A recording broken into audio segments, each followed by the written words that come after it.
ஆண்டவராகிய இயேசு கிறிஸ்துவின் விலையேறப்பட்ட நாமத்தினாலே ஆண்டவர்களுக்கு கொடுத்ததான ஏஜே பவர் மினிஸ்ட்ரியின் சார்பிலே அன்பின் நல்வாழ்த்துக்களை தெரிவித்துக் கொள்கிறேன்.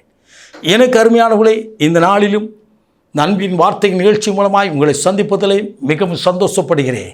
கர்த்தர் ஈவாய் இரக்கமாய் இந்த புதிய நாளை காணும்படியாய் உங்களுக்கும் எனக்கும் கிருபை தந்திருக்கிறார். ஹல்லேலூயா. இன்றைக்கு கொடுக்கப்பட்டதான இறை வார்த்தை, பரிசுத்த ஆவியானவர் கொடுத்ததான அருமையான வார்த்தையை இன்றைக்கு நாம் தியானிக்கப் போகிறோம்.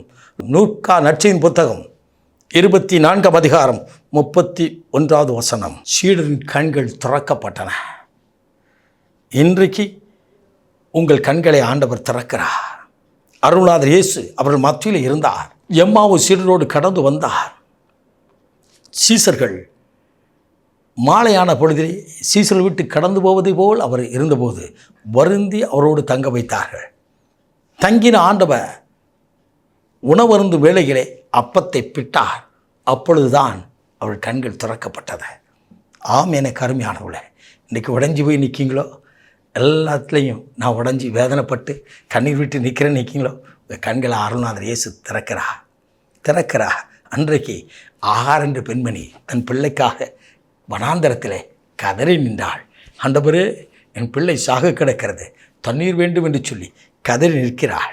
அருள்நாதர் இயேசு தண்ணீர் மாத்திரம் கொடுக்கவில்லை, அவள் கண்களை மாத்திரம் திறந்தாள். அவளும் குடித்து அந்த குழந்தைக்கும் கொடுத்து திருப்தியிலும் எடுக்கும்படியாய் கொடுத்த தேவன் உங்கள் கண்களை திறக்கிறார். மோசே நாட்களிலே ஒரு வனாந்தரத்தில் கடந்து வந்தபோது, யாத்ராகமத்து புத்தகம் 15 அதிகாரத்திலே கடைசி பகுதியிலே வாசிக்கிறோம் அல்லவா, அவள் கடந்து வந்தபோது அந்த தண்ணீர் கசப்பாக இருந்தது. அந்த தண்ணீர் குடிக்க முடியாத ஒரு சூழ்நிலை இருந்தது. இன்றைக்கு ஆசீர்வாதம் இருக்கிறது, அதை அனுபவிக்க முடியவில்லை என்று சொல்லி கண்ணீரோடு நிற்கிறீர்களோ, கர்த்தர் உங்கள் கண்களை திறக்கிறா. எப்படி அதில் கடந்து வர வேண்டும் என்று சொல்லி அழகாய் நமக்கு கொடுப்பா. எனக்கு அருமையானவளே, தாவீது சொல்கிறான், வேதத்தின் ரகசியங்கள் அனைத்தையும் பார்க்கும்படி என் கண்களை திறந்தருளும் ஆண்டவரே, என்னுடைய ஆசீர்வாதம் எங்கே இருக்கிறது என்று சொல்லி எனக்கு காட்டும் என்று சொல்லி நீங்கள் நான் கேட்பேன் என்று சொன்னால் இந்த நாள் ஆசீர்வாதத்தினாலாய் அமையும். எனக்கு அருமையானவர்களே, மோசே ஜெபித்தார்.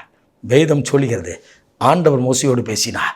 இதோ இந்த மரத்தை பார்த்து இந்த மரத்தை வெட்டி அந்த தண்ணீரிலே போடு என்று சொன்னார். அவர் போட்டார். அவ்வளவுதான்.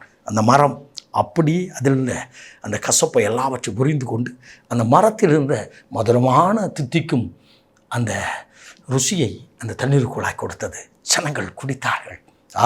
நீங்களும் நானும் சிலுவை மரத்தில் வருவோம் என்று சொன்னால் நம்முடைய கண்ணீரையும் நம்முடைய வேதனைகளையும் நம்முடைய பாரங்களையும் நம்முடைய வியாதிகளையும் அந்த சிலுவையிலே சிவன் கொடுத்த ஆண்டவர் அப்படியே எடுத்துக்கொண்டு அவருடைய ஆசீர்வாதத்தை கொடுப்பார். நம்முடைய கண்கள் திறக்கப்படும், நம்முடைய வாழ்க்கை ஆசீர்வாதமாய் மாறும். இந்த காரியத்தில் நான் எப்படி கடந்து வருவேன் என்று சொல்லி அங்கலாய்த்து நிற்கிறீர்களோ, ஆண்டவர் சமூகத்தில் நின்று பாருங்கள்.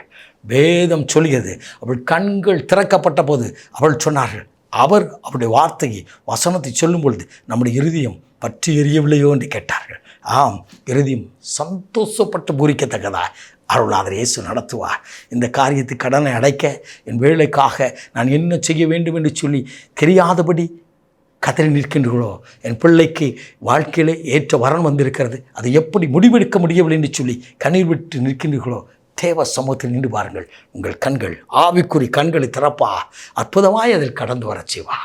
இயேசு உயிரோடு இருக்கிறார். ஹல்லேலூயா. இயேசு உயிரோடு இருக்கிறார்.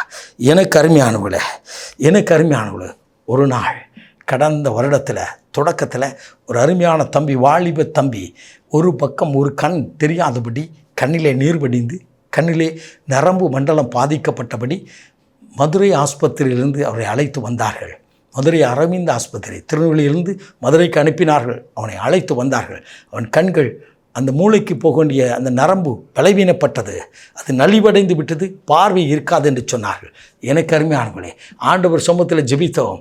அவர்களும் கண்ணீரோடு ஜெபித்தார்கள்.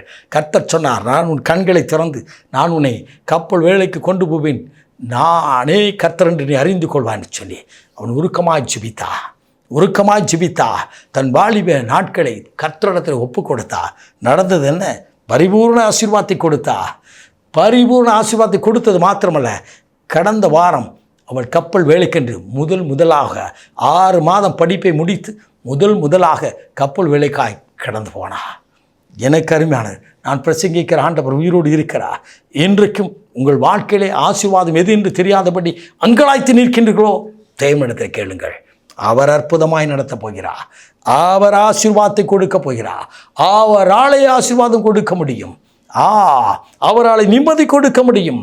அவராலே உங்கள் கண்ணீரை துடைக்க முடியும். அவரே வியாதிகளை சுமந்தவர். அவரே நம்முடைய சாபங்களை சிலுவையில் சுமந்தவர்.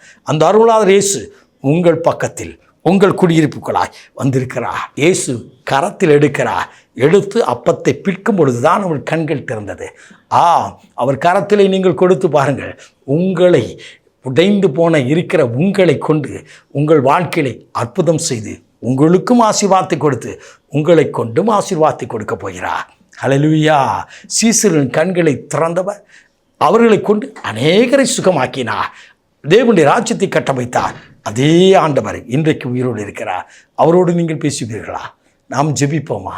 அன்பின் பரலோக பிதாவே, இந்த அற்புதமான வேலைக்காய் சோத்தரிக்கிறோம். இன்றைக்கும் உம்முடைய வார்த்தையை கேட்டுக்கொண்டிருக்கிற ஒவ்வொரு மேலும் உடைய ஆசீர்வாதம் வருவதாக. தகப்பனே, உள் கண்கள் திறக்கப்படட்டும். ஆவிக்குரிய கண்கள் திறக்கப்படுவதாக. தகப்பனே, நான் என்ன செய்ய வேண்டும், என்ன பேச வேண்டும், எப்படி செய்ய வேண்டும் என்று சொல்லி ஆலோசனை கற்றுக் கொடுத்து அவருடைய வாய் ஆசீர்வதியும். பிதா, குமார், பரிசுத்தாவின் நாமத்தில் வாழ்த்தி ஆசீர்வதிக்கிறேன். கோடான கொடி பெருகட்டும். இயேசு இரட்சகரின் விலையேறப்பட்ட நாமத்தில் ஜெபிக்கிறோம். ஜீவனுள்ள நல்ல பிதாவே. ஆமென். ஆமென். God bless you.